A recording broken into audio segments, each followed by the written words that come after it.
ప్రస్తుతం మనతో పాటు కరాటే కళ్యాణ్ గారు ఉన్నారు. కరాటే కళ్యాణ్ గారు అంటే మీరు మొదటి నుంచి కూడా హిందూయిజం కోసం కావచ్చు, ఆలయాల మీద ఎక్కడ దాడి జరుగుతుందో స్పందిస్తున్నారు. ఈరోజు పెద్దమ్మ తల్లి జోలికి రావడం అనేది జరిగింది. సో ప్రభుత్వానికి ఏం చెప్తారు?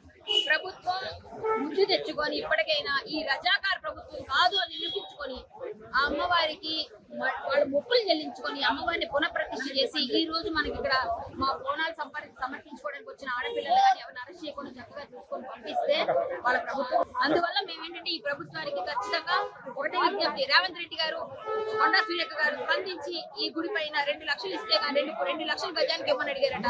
మీరు మాకు ఇంతకు ముందు ఎవరెవరి దగ్గర గవర్నమెంట్ ప్లేస్ లో ఉన్న ఇతర మతస్థులు ఉండేవో చాలా అవన్నీ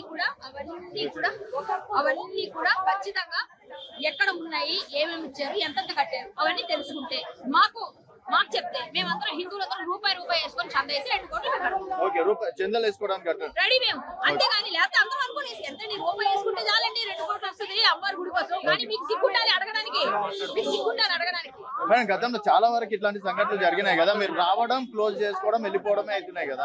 ఏం లేదండి, ఎన్ని జరిగినా సరే ప్రతి దగ్గర ఏదో ఒక ఇష్యూ అయినప్పుడు ఎక్కడ సొల్యూషన్ జరిగింది? సొల్యూషన్స్ ఇవ్వడం లేదు కదా గవర్నమెంట్ సొల్యూషన్ ఇవ్వడం లేదు కదా, ఇవ్వకుండా చేస్తున్నారు. మేము ఏదైనా మాట్లాడితే కేసులు పెడతారు, భయపెడుతున్నారు.